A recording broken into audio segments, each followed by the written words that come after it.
अस्सलामुअलैकुम, आप देख रहे हैं होराइज़न न्यूज़ HD। खबर शामिल करते हैं साहिवाल से। साहिवाल पुलिस की जानब से ज़िला भर के गिरजाघरों पर सिक्योरिटी के सख्त इंतजाम।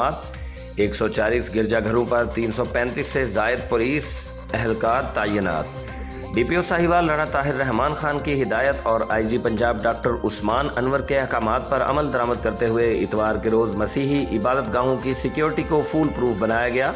जिला भर के 140 चर्चेज पर 335 से ज़ायद अफसरान व अहलकार सिक्योरिटी ड्यूटी पर मामूर हैं। दाखिली मकामात पर walk through gates, metal detectors और CCTV कैमरे मुकम्मल फ़ाल हैं, जबकि गाड़ियों और अफराद की सख्त चेकिंग जारी है।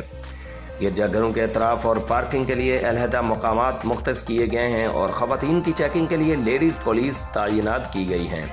तमाम SDPOs और SHOs को अलर्ट रहने और सिक्योरिटी मामलात की खुद निगरानी की हिदायत की गई है।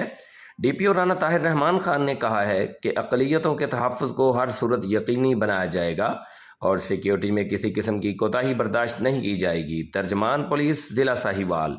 Report Rauf Shahzad Jat, divisional bureau chief Sahiwal, Horizon News HD, Pakistan.